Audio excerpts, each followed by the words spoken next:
And we're back. Sims complete with a new edition. What are you talking about? I didn't know we were going to do an old edition, but yes, with a Week 13 review right now. Sims complete.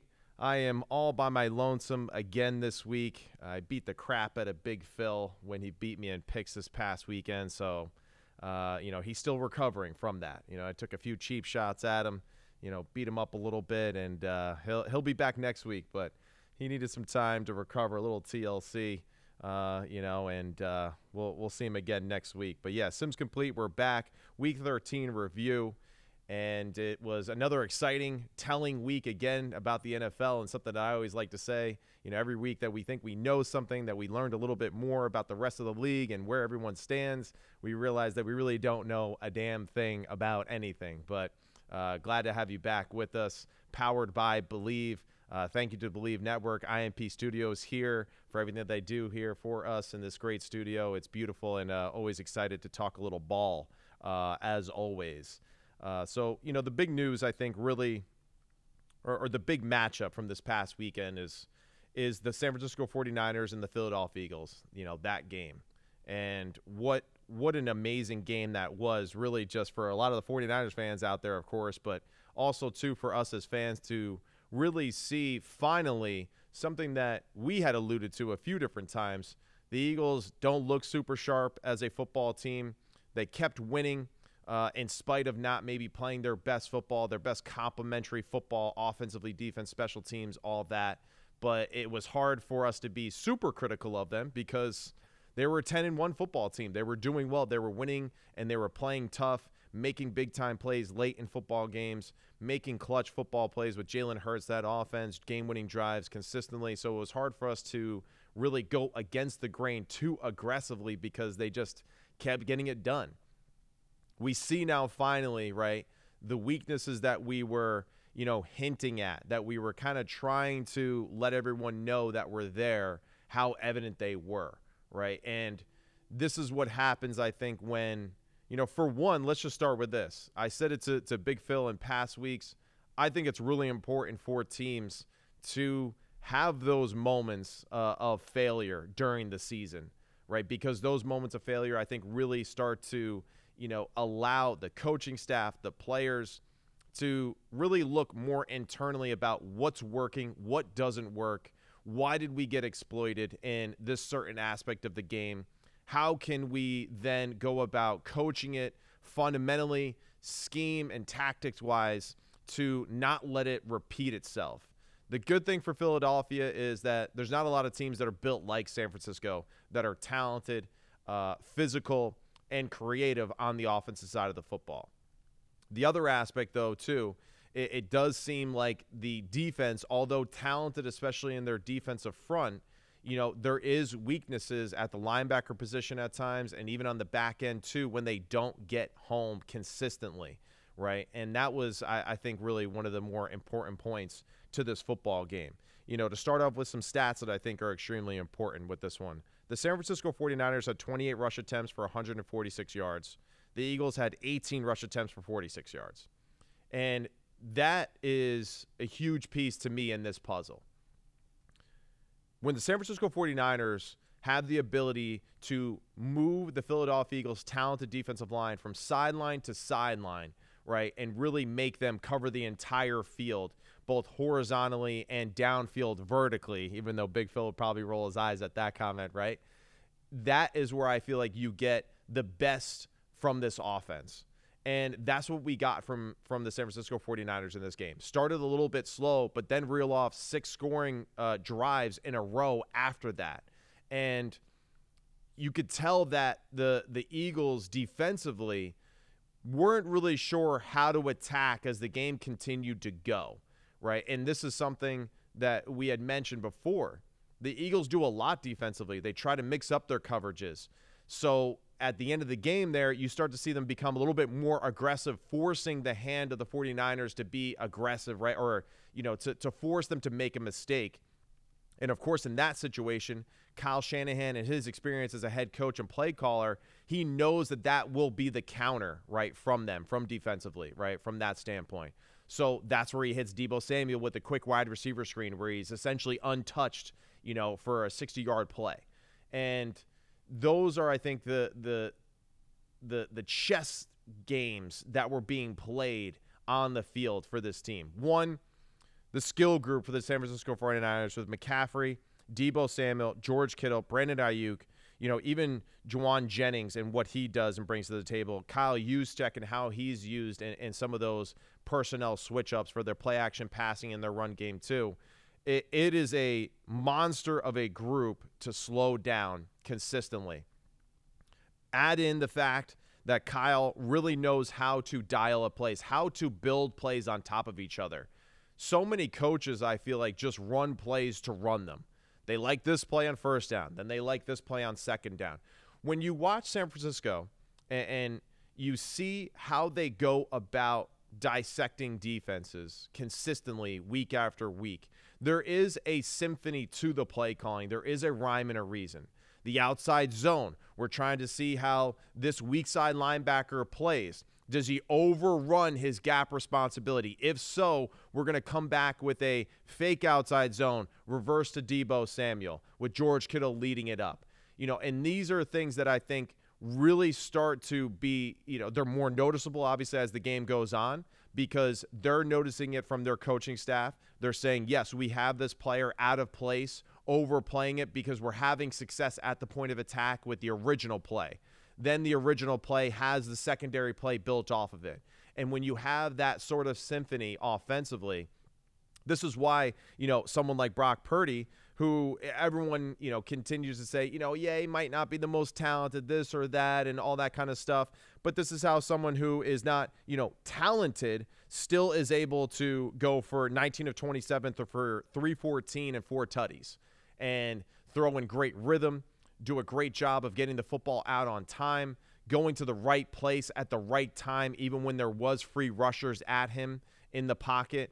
And this is why, again, when the San Francisco 49ers are firing all cylinders, why we were so excited about them earlier in the year, and why, again, this matchup proves to us why we get so excited about this football team. They are a dangerous football team on multiple facets. And now let's dive into why they're dangerous on the defensive side. Steve Wilks, first-time defensive coordinator for them this year, right? Stepping into a role that obviously, Coach Saleh has done a great job in. Then we had D'Amico Ryans, who did a phenomenal job. They move on to their other opportunities as head coach. And now Steve Wilks enters into this arena with this football team that's already kind of built to be successful. We saw a few struggles early on where maybe he wasn't playing, his cards the way that they would have liked him to have played it. That being said, they still had opportunities to make plays when they were there. I go back to that Minnesota play, right, where they hit the big touchdown there before half, cover 0, but it really was an interception by Ward that was ripped out of his hands by Addison. But I think those losses, right, those failures, whether it be coaching, whether it be execution, really allowed this team to then go back to the lab and think about what is the best way for us defensively to maximize the potential that we have. Go and get Chase Young, opposite of Nick Bosa. Now you get more production out of the entire defensive line. We're going to get to the defensive line here a little bit too, Phil, all right? Season that one. But when you start to have that ability, right, to now play it exactly the way that the GM and head coach designed the team, this is what we saw. Now, what was interesting is that I thought the secondary did a phenomenal job of slowing down the Philadelphia passing attack. Philadelphia, I think, in something that we've discussed multiple times, that they don't do a ton schematically to confuse you, right? They don't do a ton where they're trying to trick you. They really just think that, Devontae Smith, A.J. Brown, we're going to get them open in space with simple concepts, and they're going to kind of do the rest. And then allowing Jalen Hurts with great pass protection to scramble, make plays, and throw the football down the field, on broken plays, which he does a phenomenal job with. The problem is with the 49ers, they're skillful enough on the outside, in the secondary, right, in the front four, right, with their linebackers. They don't have to take a ton of risk against the Philadelphia Eagles offensively. They can rush for and let Greenlaw and Warner run around freely to clean up the run game, but then also to be great in pass coverage, to collapse running lanes on Jalen Hurts when he does scramble and buy time for himself. And I think that really was a big tell for me for the Philadelphia Eagles, that when you play a team that is equally as athletic as you are in multiple facets of the team, but also has a skill set and a coaching staff that understands how to utilize their players in the best of their ability, they did a really good job, I think, of slowing down, guys like A.J. Brown. There was a lot of plays where, A.J. Brown was contacted pretty aggressively past 5 yards down the field. That, to me, was a sign that San Francisco played this very similar to a playoff type of game where we're going to be aggressive. We're going to get hands on these receivers early. We are going to be over-aggressive even after that 5-yard mark. And we're going to force the referees to say, are you going to throw a pass interference call every single time?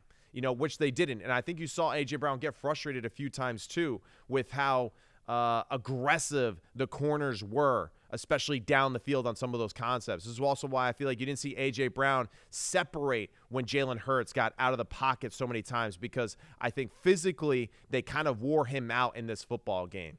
Devontae Smith did a good job too, right? Of course, that Batman and Robin tandem, they're hard to stop completely, but they never were really let out to the point where they were changing the game dramatically for the Philadelphia Eagles. And that was interesting to me too.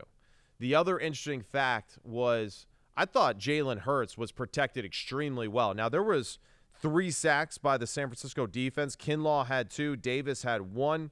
But for the most part, I thought that the Philadelphia offensive line kicked butt. I thought that, Lane Johnson on Nick Bosa did a phenomenal job. Now, of course, Bosa won a few of those matchups and caused Jalen Hurts to move out of the pocket, but it was few and far between. And I think the offensive line really did a phenomenal job of winning that matchup consistently throughout the football game.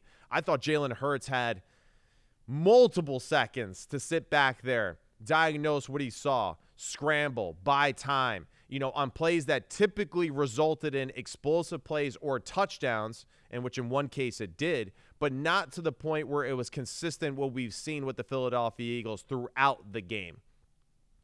Big thing for me, for the Eagles, is it's a good loss. It's good that you lost. Now, I'm sure Eagles fans went from being, we're the best team in the world, right? No one can stop us, to now they're probably, they think the world is falling apart, right? Because of the way that they lost. I think this is good for the Eagles.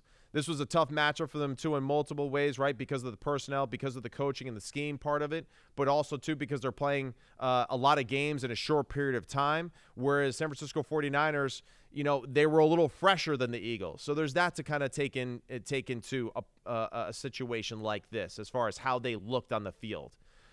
It was good, too, for the 49ers to look, physically dominant at times as far as being on top of what the Eagles are trying to do schematically, but then also, too, the offensive line for them, the San Francisco offensive line, being able to minimize those one-on-one matchups that were the result of Brock Purdy's injury a year ago. Didn't see a lot of those. Brock Purdy was protected extremely well on his side of the football, too. Making great decisions, throwing the football on time and in rhythm. Like I said, with just free runners occasionally, the touchdown to Jennings, free runner off the edge in that play, got the football out on time, great throw where he can catch and run and then be physical. And that's really what you see, right, from San Francisco, is that precision passing where receivers aren't breaking stride, but then also short completions that go for big plays. 2 touchdown throws that Brock Purdy had where he's throwing Deebo Samuel a little in-cut, very similar play to what we see Philadelphia run a lot, but he catches it, he runs for a long touchdown where he breaks a tackle by a linebacker, then outruns the Eagles secondary. So the physicality and the speed displayed on one play. Then the Deebo Samuel screen, where it's his ability to catch the ball at the line of scrimmage, find a lane, and then take off to the house and outrun the secondary again. But also the physicality of that play. The San Francisco 49ers had 2 blocks on that one that were pancakes. So getting their athletes the football in space while having a physical element to it to go with that creativity, really, I think it took the Eagles by surprise. It never allowed them to be the bullies in the football game, where typically, even when they're being quote-unquote outplayed, they're typically the bullies. And I feel like this was the opposite. San Francisco really was the bully in this one, and it was hard for the Eagles to respond and get some sort of momentum, both offensively and defensively, consistently to the point to slow down San Francisco. And this is why I think this was a fun matchup. For both of these teams, San Francisco's been through it. They've come out the other end now. They know exactly kind of who and what they are and how to maximize it. Philadelphia surviving, getting by, best team in the NFC right now, even though some people think that San Francisco is. I actually think San Francisco probably is the best team in the NFC too, but best record in the NFC right now. But really great time, I think, to reflect on what is working for them, what is not working for them. And defense, what we thought was a strength for Philadelphia, especially with their defensive line, of late, you could see why they made the move for Byard to get him into the lineup, right, and get that trade from Tennessee. You can see why it is so prevalent for them to get pressure with their front four consistently, because it does seem to be holes on the back end for this defense. If you protect them up well and don't get overrun physically by that defensive front in Philadelphia, you could take advantage of them in the back end by what they do. So I'll be curious to see kind of what their counter will be after this loss going up against Dallas in the next week. And Dallas will be an interesting matchup. Dallas is a different football team than what they were earlier in the year, and they're doing a little bit more. They're asking more from their players. They're getting more of their playmakers involved offensively. Dak is playing great football. So I'm curious to see how Philadelphia will manage this situation differently, or will they kind of go back to this worked the first time, it's going to work the next time. So we'll see kind of how that plays out. We discussed, both defensive fronts and how, really both offensive lines, I think, at times won a lot of those battles, big picture. I go back again, the Philadelphia Eagles, they have to be more consistent running the football. 18 carries for 46 yards is not going to do it. Quarterback draws with Jalen Hurts is not going to do it. It worked against Buffalo. We were crowning them for that victory against the 6-6 football team at the time. Nobody thinks Buffalo is a Super Bowl contender. So I think we got a little too overexcited with, or at least some people on TV and in the media world of like, look what they did to Buffalo, this and that. No one thinks that highly of Buffalo. So I thought we kind of prematurely crowned them after that victory. They won a tough football game where they were basically outplayed. So we knew how gritty they were. We knew how tough they were, right? How tough they are. That's big. But going forward, San Francisco is a team that you're going to see in the playoffs. Dallas is a more talented team than Buffalo.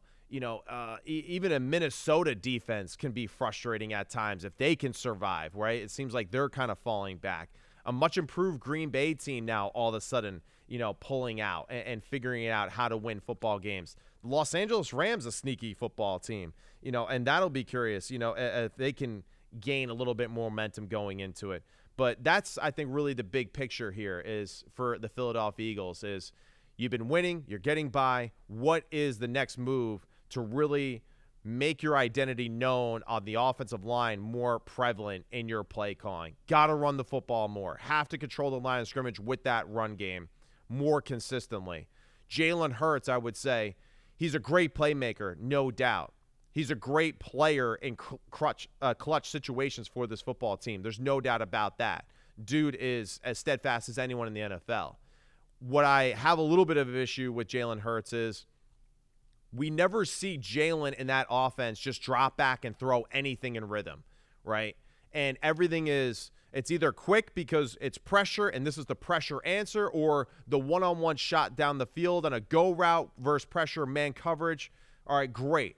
But other than that, I don't see a lot of rhythm, timing, passing where it's going through the progression and cutting up teams with our scheme and with our ability to read defenses, cut it up.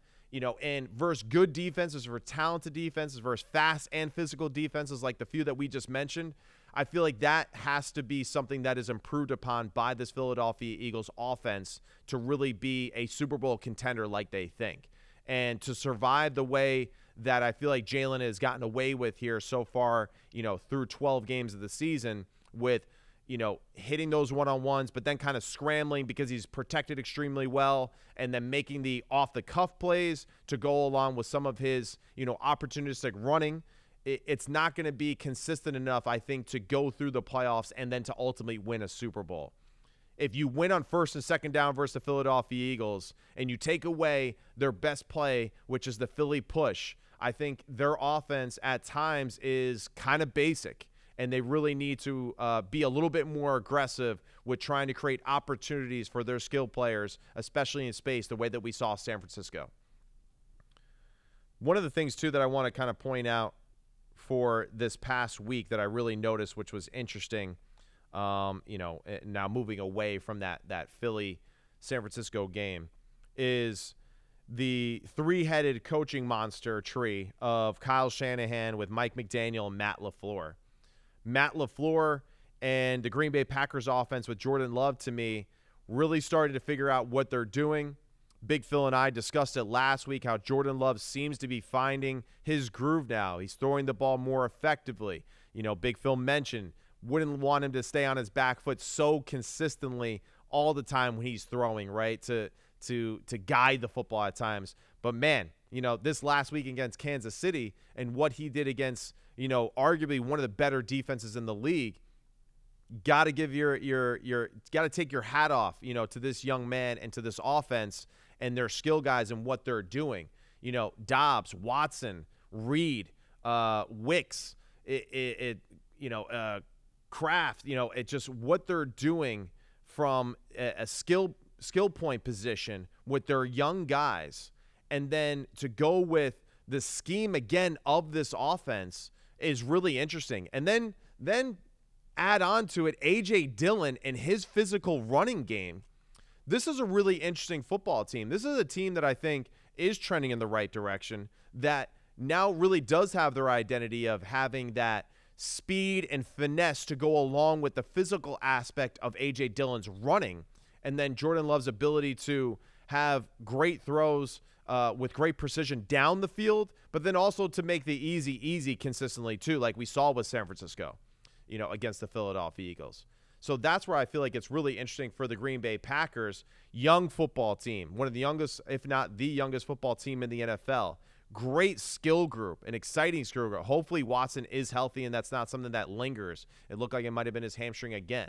But gotta like where this team is trending. Gotta like where this quarterback is trending. More importantly for me, have to be excited about what Matt LeFleur is doing and finding his own identity and voice as a play caller and as a head coach again, now with 12 removed here in with the New York Jets. It's hard to kind of implement exactly how you think and feel from, the coaching tree that he came from when the other quarterback, Aaron Rodgers, has been so successful in the offense for so long, doing what has made him a great quarterback.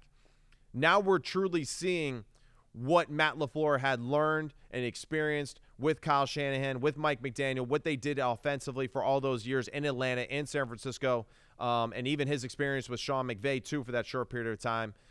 I think all of these things have really allowed him now to take advantage of what he does specifically extremely well. He's getting his playmakers open in space consistently, mixing in with the formations, the shifts and motions, the physical downhill running game to go along with the gadget plays of just playing free and having calculated risks, which something that Big Phil and I love about great offensive play callers. So that is really exciting. Mike McDaniels and what he's doing right with this Miami offense is ridiculous. It really is. 45 points against the Commanders. Now, I know the Commanders defense, they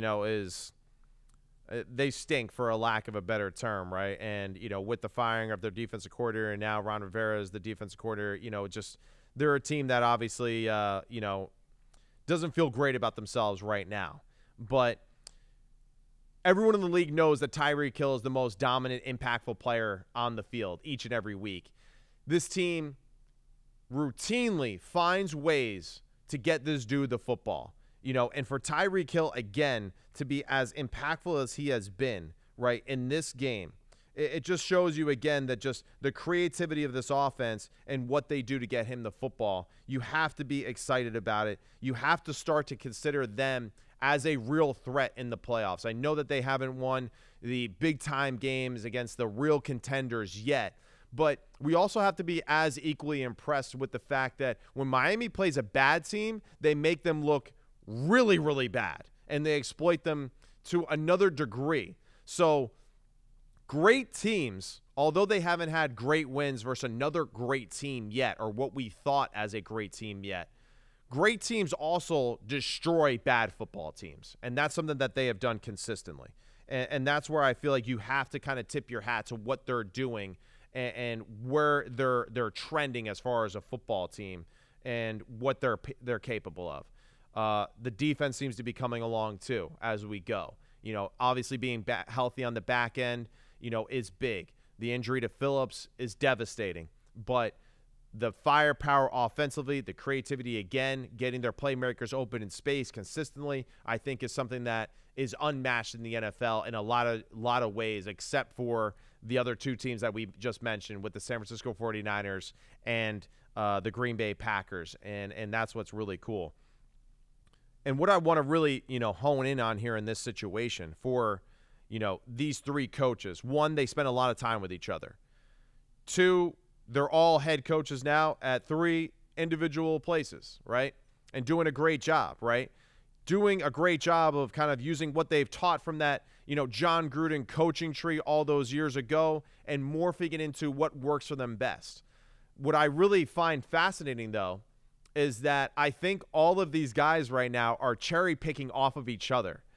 So many similarities with formations, motions, scheme and plays, to where it's almost impossible for me to think that these three individuals are thinking on the same level of consciousness this consistently, right? To where it just happens to be working this way. I almost feel like these three individuals are saying, this is what we did last week. All right, hey, let's go see what Kyle did. Let's go see what Mike did. Let's go see what Matt did, and kind of mix in what they're doing creatively and kind of adding it to their playbook as well. It's so consistently familiar when you watch these three teams play, San Francisco, Miami, and Green Bay, that you cannot deny the fact that these guys are absolutely, believing in the other, right, for their mental prowess on the football field, play calling ability, creativity, that they all are just like, yeah, I like what he's doing. Let's take this play, add it to our stuff. I like this motion. I see why he did this. Because I've been in meeting rooms with this man, I know that this motion, he's trying to attract this defender in this space to take advantage of. And I think that's what's really cool, too. And this is, again, things that we had mentioned to each other in the past on this show, is that great teams watch what other great teams are doing and then try to implement those concepts to their play calling in their own way, their own verbiage, their own formation or personnel, and utilize it as best as they can. These guys know each other extremely well. They respect each other to a whole other degree, friends on and off the field, and what they did collectively was impressive. What they're doing separately is equally as impressive and very cool to see that even though they are separated, across the country, you can definitely tell that these guys are trying to check out what the other one is doing and then mix in, some of those things, those movements, that creativity into their own offense too. And it's really cool that they're kind of piggybacking off of each other and making that effective. Want to transition now a little bit to just the MVP race real quick, right? There is no standout quarterback, and just for everyone too, we're going to try to be a little bit quicker right today, just because Big Phil's not here and you don't want to listen to me talk the entire time because I'm a nerd. But I want to go a little bit into the MVP race, and also because me and Big Phil made a bet a few weeks ago that the winner gets $1,000, and he was saying he's taking the field of quarterbacks over the skill groups or whoever that would be potentially available to win that award. I'm going to go back and just show you a few names of why I think it should not be a quarterback to prove my point, and hopefully, just put into, the world out there, to manifest it in some degree, the ability of maybe someone other than a quarterback winning the MVP. Going to start with, I'll leave actually my favorite with the last. I'll give Big Phil a little love here, and I'll mention just 2 QBs who I think really are worthy of the MVP race. We can definitely do the Jalen Hurts thing. I don't necessarily would put him in like the top of the list right now. I know he'll be one of the favorites because they have the best record in the NFL and they are a really good football team, and he's had great opportunities to win a lot of big games, but I still think there's a lot of football to be played for him to kind of prove that he is like the MVP of the league, because I don't think that he's played to that degree. Now, and I also don't want to, give him that edge just because he should have won it last year. This is its own year, and to me right now, I don't think that he is, in consideration for the MVP. 2 QBs that I think are in consideration for the MVP, Dak Prescott being one of them. 3,200 yards passing, 26 TDs, only a handful of interceptions this year.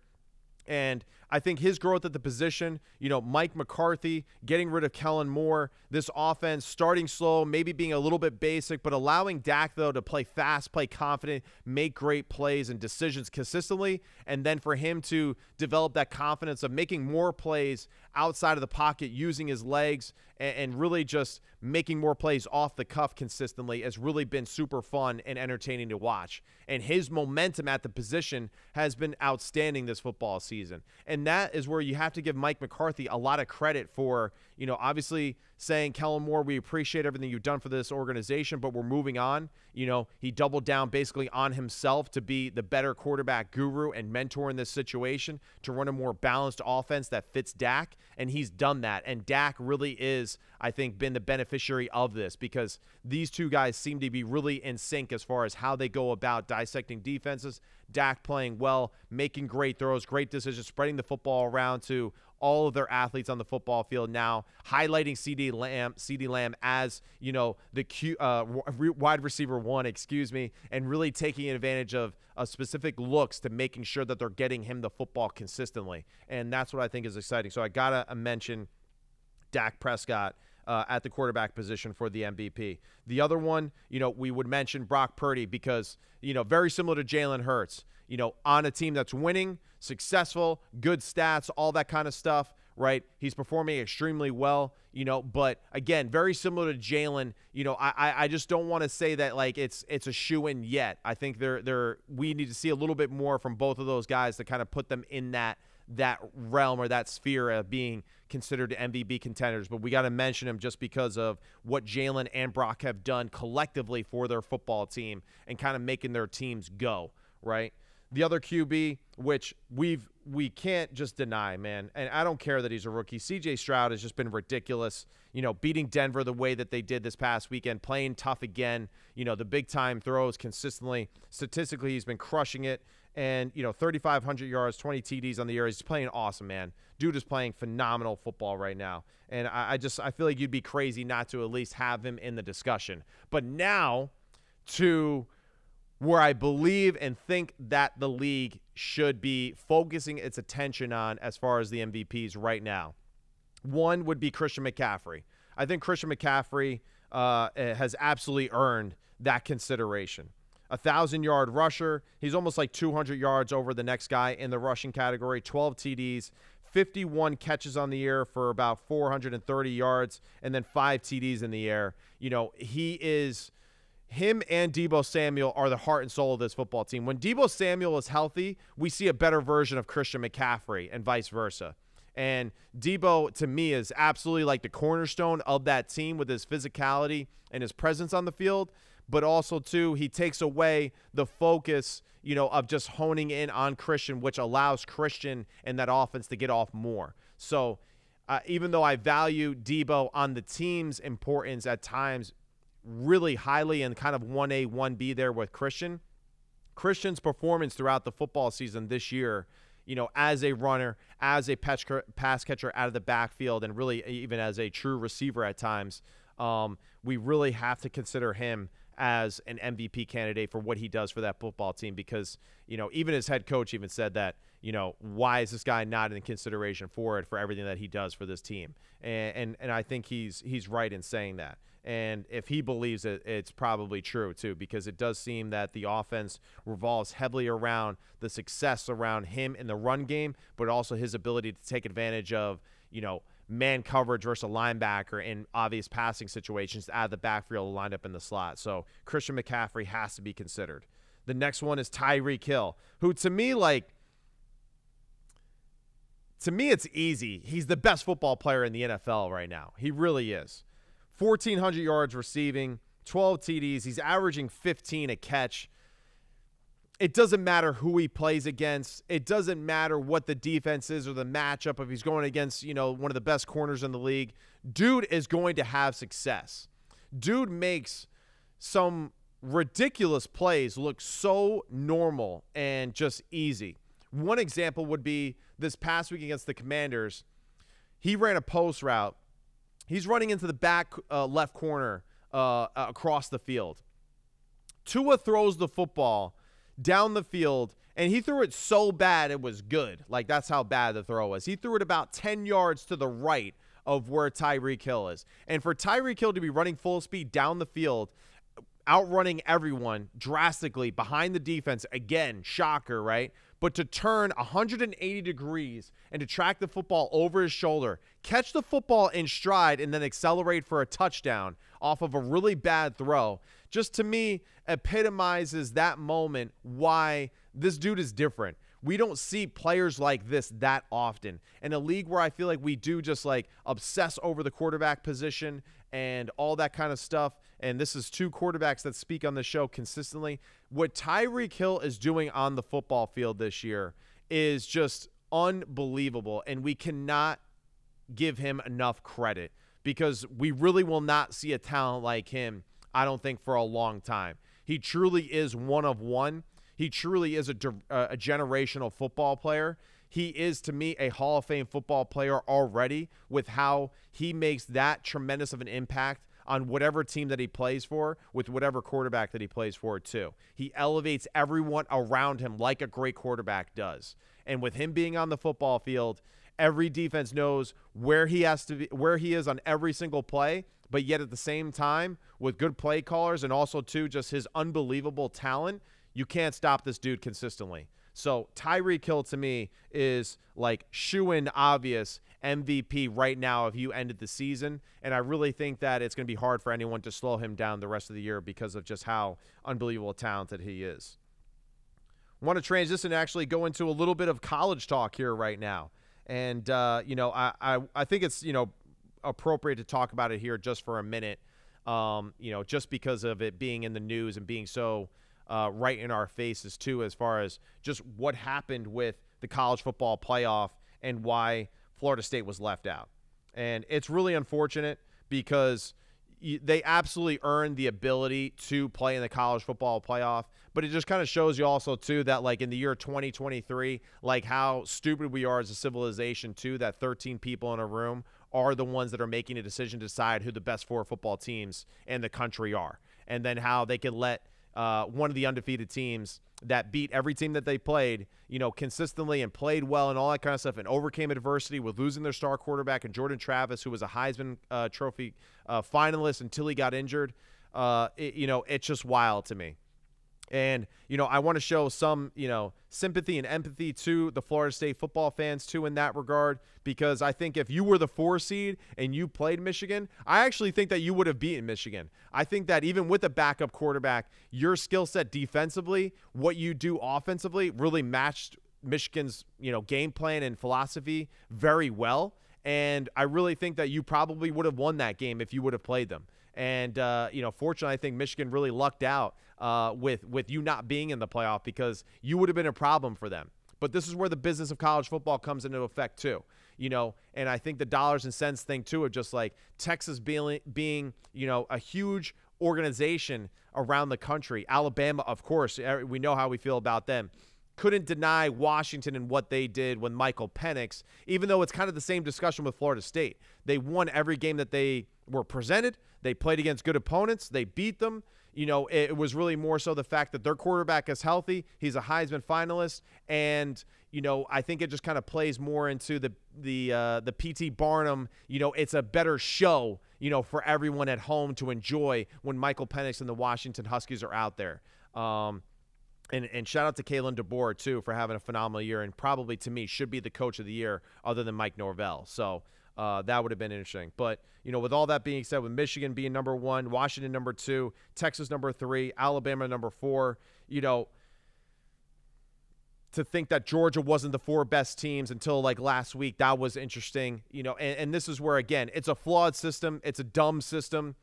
Thank God that the bracket is expanding next year. And it's unfortunate, too, that this system had to obviously destroy the hopes and dreams and what was earned by Florida State and taking that away from them for the opportunity to play for a national championship because, these guys thought that they weren't good. And I was someone, too, that said the 4 would have been Michigan, Washington, Texas, and Alabama after what took place in the SEC championship game before I even saw the Florida State game because I knew that they would struggle against Louisville. I knew Louisville was a tough opponent for them, both offensively and defensively. I knew that they weren't going to outscore them to the degree that made the playoff committee feel confident about it. And that's why I kind of knew, going into it that Florida State was going to be, unfortunately, screwed out of the opportunity of playing for a college football playoff. But, it doesn't take away the sting, I guess, for Florida State. Just want the Florida State fans and really college football fans to know, too, that, like, we know that it's BS. And at the same time, a lot of fans, too, don't care either because they're also excited about the 4 teams that are left. But again, just raises questions as like, here we are, a highly civilized civilization, or a highly evolved civilization, and we have a committee that's picking the 4 best teams instead of just doing it like the NFL does, where hey, be one of the top 7, go to the playoffs, and then we'll figure it out from there. And this is why you have such great stories and dramas. The other point too, before I forget, think about it from this regard, too. What if the New England Patriots had to rely on a committee to get to the playoffs the first year that Tom Brady was the starter? The committee would have been like, who's Tom Brady? We're not going to give him an opportunity to play in the playoffs. We don't know him. He's the weakness of this football team this year. What a blah, blah, blah. And what's crazy is that by doing that, you would have taken away an opportunity like a Tom Brady, like the New England Patriots, to start something that, hey, you can look at the analytics and say, oh, there's a 0.10 chance that this would have happened. But that's what's great about sports, though, too, is that by taking away that opportunity, now we don't have those great moments that make sport awesome.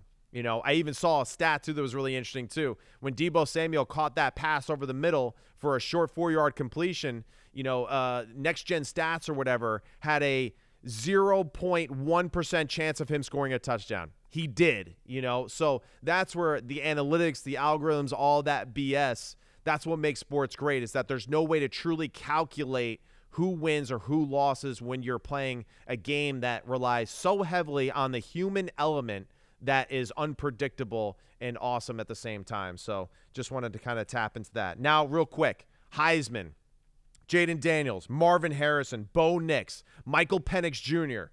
Man, this is a tough crew. To me, 1A, 1B right now is Jaden Daniels of LSU and Michael Penix of Washington. Bo Nix is absolutely deserving, had a phenomenal year. Marvin Harrison Jr., phenomenal year. I think they're both going to have good careers in the NFL and have great days ahead of them. But what Jaden Daniels did for LSU this year, if he's not their quarterback, they're like a 6-6 football team because that's how much they've relied on this dude. To be able to have over 4,000 yards, that's just like total rushing and throwing, is extremely phenomenal. So I'm going to say that the Heisman Trophy winner for this year, I'm going to go with Jaden Daniels because I just think that LSU was elevated to a whole nother, a level because of his play, his toughness, and his ability to make plays when they weren't there. And I just think that he was a phenomenal show this entire year and really made LSU relevant when they weren't even in the same category of teams as some of the other teams that we've mentioned here. This week's picks to finish out the day. So week 13, what was our record? Let me see here. Well, my record overall right now is 11-8. Big Phil's record is 13-6. Yeah, here, I got the sheet right here. I was sitting on the paper by accident. But, yeah, so Green Bay, me and Big Phil both picked Green Bay, so we won that one. I love how he tried to be like, oh, I'll give you one. I'll pick Green Bay, when he knew damn well that I wanted Green Bay in that one. Indy, Tennessee, he picked Indy. I picked Tennessee. That was a close one. What an entertaining game that was. Philadelphia versus San Francisco 49ers. Big Phil, he picked Philly. I picked the Niners, got that one from him. And then Denver, Houston. I picked Denver. He picked Houston, so that was a tough one. So 11-8 on the year for me. Big Phil, 3-6 on the year. And then this week with the Eagles, Cowboys, we actually both picked the Cowboys in this one. Bills, Chiefs. I picked the Bills. He picked the Chiefs. Jags, Browns. This was a tough one to me. And last night I learned, too, why, the Jaguars still not ready to be a Super Bowl contender because they just aren't good enough defensively to make a run at it. And they also need more pass rushers, too. Josh Allen's phenomenal, but they need more to go along with it. We're both picking the Browns in this one. And then Bucks, Falcons. I got the Bucks. Big Philly, he's got the Falcons. So that'll be an interesting one, too, because that NFC South race is extremely interesting. So that is our Week 13 review, our Week 14 picks to end the show. Next week, Big Phil says he will be back. He will recover from that freak accident he had with the damn alligator down the street. But hopefully he recovers from his injuries. He's back here with us next week. Thank you so much to the Believe family, Believe Network for taking care of us here at Sims Complete. Thank you to IMP Studios, obviously, for setting this up for us as always.